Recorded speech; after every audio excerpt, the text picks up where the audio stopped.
G'day, this is Captainoob, and this is a Brotherhood Paladin sword. This is a standalone melee weapon which utilizes the vanilla game medium speed one-handed animation, so the same as your vanilla game machete, same animations, which means if you've got a replacer, it'll be totally compatible, and if you've got a mod like I do to speed those animations up a little bit, then you'll have slightly faster animations. I'll be linking that one in the description too. We'll get to it when we get to it. But in terms of this thing's lore friendliness, they've sort of shoehorned it in. The whole idea is that these swords are forged by Brotherhood of Steel blacksmiths, and they're handed to Brotherhood of Steel soldiers when they achieve the rank of Paladin, despite that not happening in the game. There's no evidence of these things' existence, but this mod seeks to fix that. So when I loaded in the game, I got Dancer's Requiem, which I imagine would be awarded to the player once they achieve the rank of Paladin after they, whoops, spoiler alert, kill Paladin Dance, or spare him and then go back and, yeah, you get his sword. Presumably his sword, but, you know, I just loaded in and I got this because this save state is frozen in time. So, yeah, they've sort of made that up, but, you know, sticklers for the finer details might take problem with that, but whatever. Some of these attachments are reminiscent of some of the attachments that you can get for the laser sword or the plasma sword, I think it was, in Fallout 76, but the customization is as follows. You can have a standard blade, a serrated, which will give you a little bit of bleeding damage and extra damage. There's also a heated version of that, cryo version, which has a little cryo cell there, which I think is kind of cool. Does it freeze things? Well, I guess we'll have to wait and see. They've also got the electrified blade, which has this cool animation that you'll see when you're holding it, and even when it's holstered, it'll sort of flicker with little lightning bolts, which I think is kind of cool. There's also options for a serrated version of that thing to do even more damage. A laser blade, which looks like those plasma swords and is apparently powered by an ECP. Cool. And lastly, you got the Photonic Blade, which is powered by the same technology as the Enclave barriers. So after the Battle of Project Purity, where Liberty Prime stomped through and broke through all these barriers, they reverse engineered that barrier technology and put it into a sword.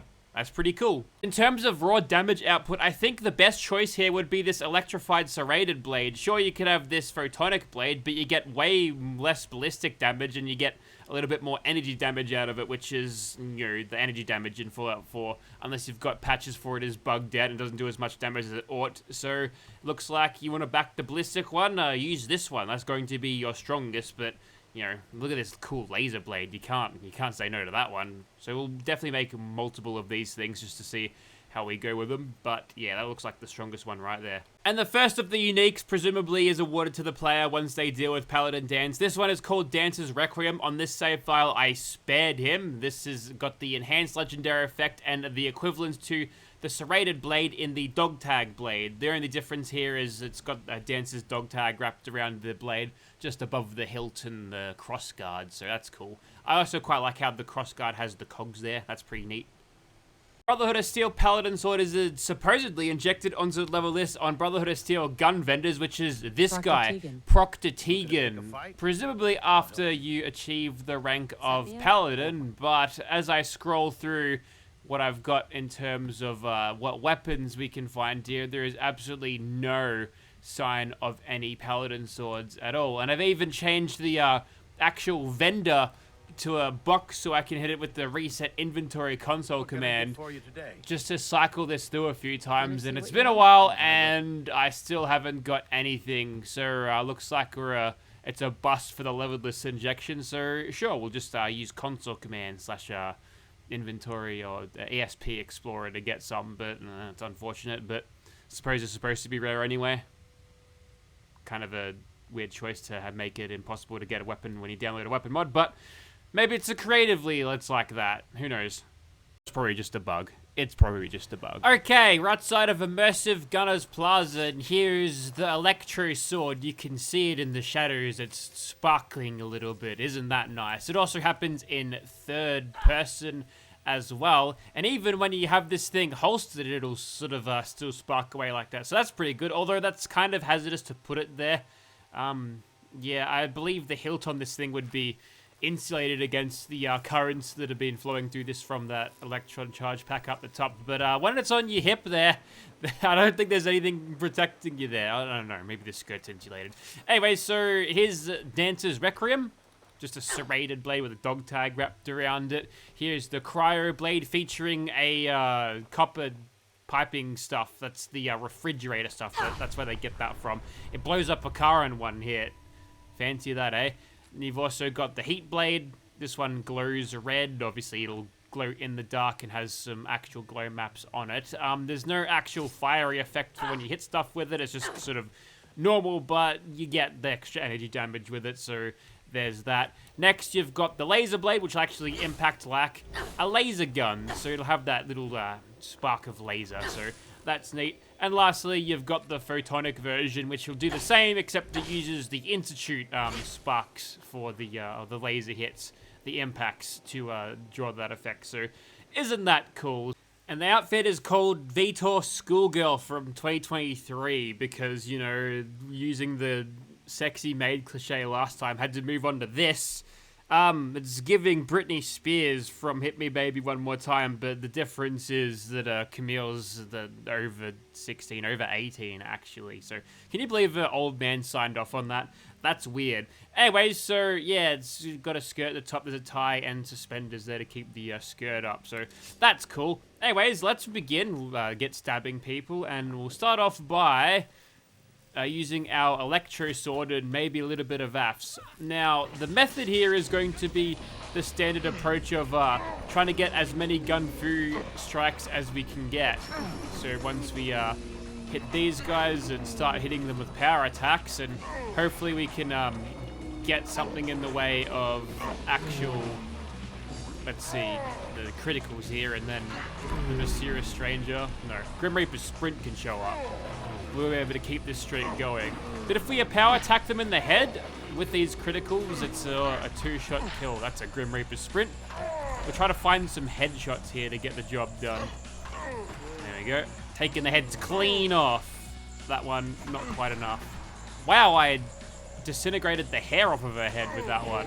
That's how much voltage this thing has got jammed in it. Can't really notice it now, but I do have a mod that increases my melee speed. We'll go back out of this and see if I can demonstrate it a little bit. We'll go over to Dancer's Requiem. Or the game could crash, but that's fine because I've made a quick adjustment. You see that shirt that she's wearing? That actually takes up your armor slot for like your torso armor, so you can't apply the pneumatic armor part, which will reduce incoming stagger on that. So I've made a few edits in the creation kit, and now I do have the pneumatic armor bit installed, so now I'll be staggered less, which is great. I've also installed a little bit of ballistic weave because, well, we're kind of gonna need some protection if we're charging into a platoon of gunners armed with nothing but a sword. And yes, the pigtails and the glasses there are a deliberate choice. See, she's meant to look all sweet and innocent, but honestly, like, she'd cut all your limbs and even that one off if she got the chance. She's a little bit of a psychopath. So what I probably should have done in the first place is utilize Dancer's Requiem for VAFs, because the damage, or the VATS reduction that you get on this thing would make it an extremely efficient weapon to utilize. We even got a Grim Reaper's sprint proc there. So we'll thin out the numbers a little bit before we get into any more killing. We'll try to at least get some one-shot kills. When we sprint in with a power attack, we should be in good shape. Not quite. We're only missing out on a tiny bit of energy damage when you factor in the damage difference. So yeah, we can definitely one-shot, which is great. But I've got the faster melee speed mod, so we'll bring out our refrigerator sword and we'll tell them to chill out. So it looks like we can stagger them as much as possible. Gun bashers will have us, it won't deter us. Neither will anyone punching me if I would happen to disarm them, which is great. So as you can tell, the swing speed is a little bit quicker. I think it's supposed to be 25% quicker, which isn't groundbreaking, like not completely overpowered, but it is a nice little boost, especially when you're surrounded by as many people as we are. Now let's go over to the heated sword now and start whacking them with that. You look a little bit cold. There we go. Fixed her right up. And now we go into Nerd Rage mode. We'll bring out the little laser sword for that one. Let's bring it. I was hoping for a little bit more damage. Where's Destroy of Acadia? Where is Nerd Rage damage? Come on. Come on now. And chop your head off. A little bit underwhelmed there, but we use that. Okay, back in again. We'll get ourselves into a position where we can utilize Blitz, which means we have to sort through the pathing. Good God, Bethesda, sometimes. And then we'll find anyone who's close enough to whack. They're focused on the insect population right now, so we'll just go ahead and hit everything we can. I think we've maxed out our VATs. One more for you.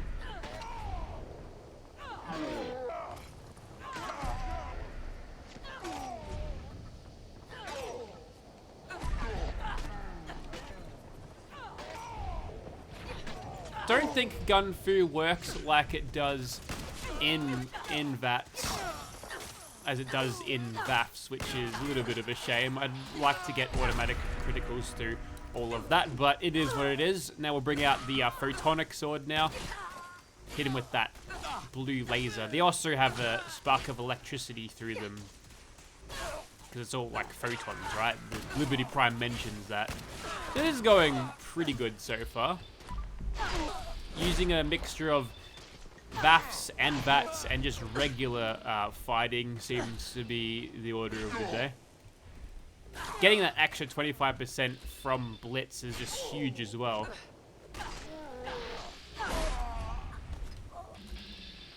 And a crit for you. I really thought that'd kill him. Hey, he had the Acid Soaker. There you go. We've actually seen the Mysterious Stranger randomizer work, which unfortunately it doesn't work with the VAFs, but I guess it's a different Mysterious Stranger. It's like his cousin or something.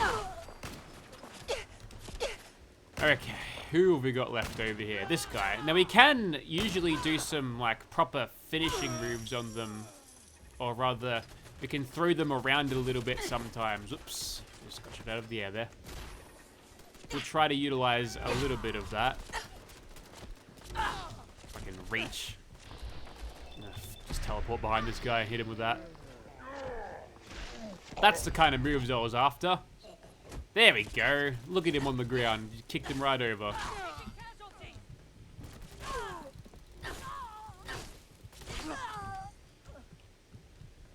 So, as for a melee weapon, it does the job.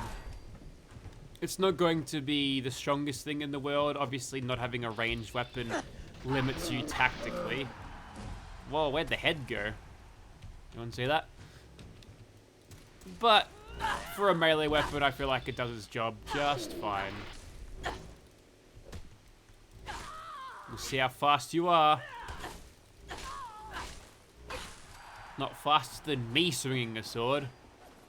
But the real meat of it is when you do like a proper stealth and ninja build, because then you can get crazy damage multipliers, which we haven't been able to utilize here, but you know, we can see to that later. We are actually attacking them through the wall. I'd like to continue that, but we got stuck behind it. Okay, let's extend our little blitz run. That should be good. Nice. And this guy as well. The good thing about attacking this fast as well is that you get so many quick strikes in VATs that you get your crits back very quickly as well, so that's even better. Hoping to get the one behind. Don't think she's sitting close enough. She was for one of those strikes at least. I know that these gunners aren't particularly singing "Hit Me Baby One More Time" because this sword looks like it's painful. I don't know, I feel like the extra damage we get out of this one, just because most of it is based in ballistic damage, just far outweighs anything we get out of anything else. Hang on a second, They didn't even notice. Surely I can Batman. I was hoping to get a sneak critical there. Wasn't meant to be. Now shoot him! Oh, okay. I thought it'd be like a huge burst fired thing, but no, it's just a single shot, just with random weapons. I didn't even think I saw the laser from that one. Now that I've got a full bar of health, we can hit this guy in the knee or something, cause some staggers. The way you do that, that's full vanilla by the way, you just gotta hit the power attack button, Alt on PC. once you're close to someone, you'll sometimes pick them up and throw them, like so. And you'll get some cool finisher moves into the mix as well, which is nice. Okay. Hey, look, there's a dead bighorn here. That's fascinating. But I think at this stage we should be able to get some sneak criticals on them if they're not already dead. Must have lured them all down here. Okay, well, that's fine. We'll be able to do this door breach nice and quietly then.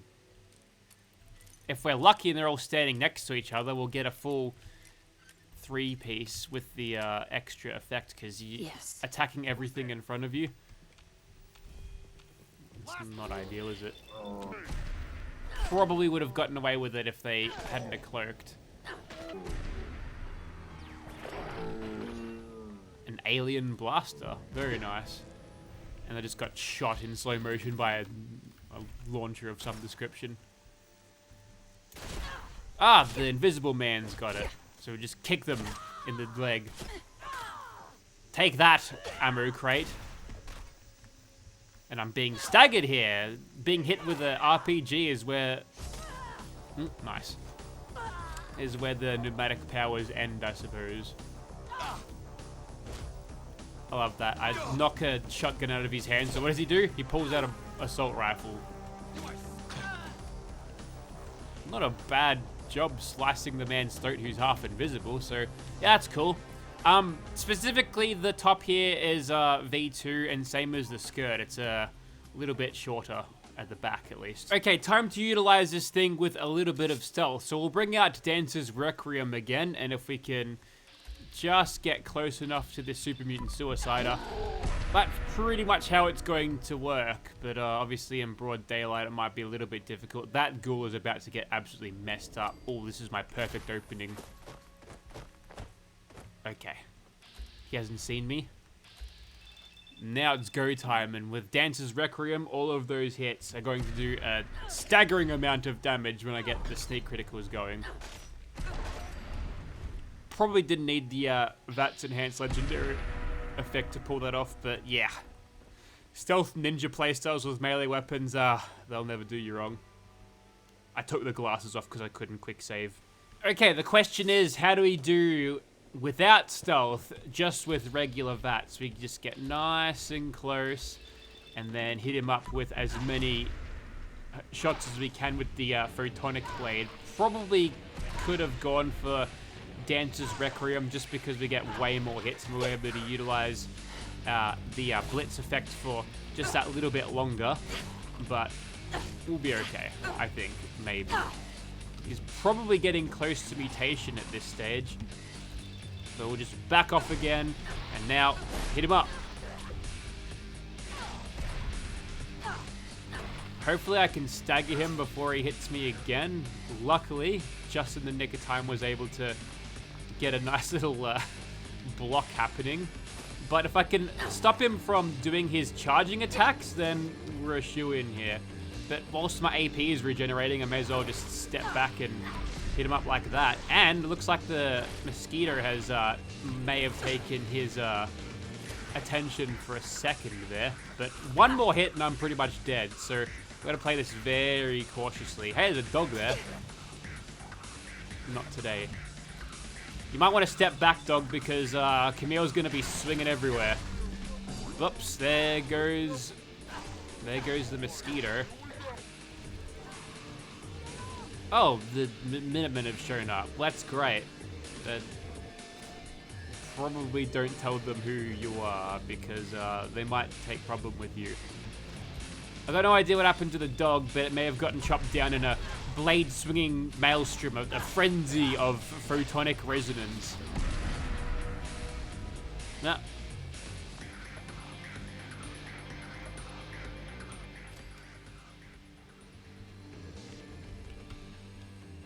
No, the dog's just fine. It was just having like a power nap or something, and now it gets to feast upon the Wendigo with a relentless flapjack. Wow, that's a good drop. And any flapjack grenade launcher is going to be a good one, but that guy just runs straight into a mine. See, this is why we don't associate with the Minutemen. They're not the smartest people getting around, not the sharpest tools in the shed. But I think you get the point. So that there was the Brotherhood of Steel Paladin sword, and it's a weapon mod that does exactly what it sets out to do, A1 perfectly. The only problem is, subjectively speaking, it's just not that interesting. But if you do like the Brotherhood of Steel and you like the swords they're carrying around, or you feel like that plasma blade from Fallout 76 needs to be in Fallout 4, then this is a pretty good weapon mod to do it, because it's balanced, it's lore-friendly, it's pretty much anything you could ever ask for a weapon mod that isn't going to change the game or break the game or just add to the game without taking anything away. So there's nothing really that I can say to its detriment on an objective level, so download it. It's good fun. ESL too, so it won't take up a slot in your load order, so if you're going for a melee run with a Brotherhood of Steel edge to your playthrough, then look no further. This has pretty much got everything you need covered. Anyway, that's it for me. Thank you very much for watching, guys.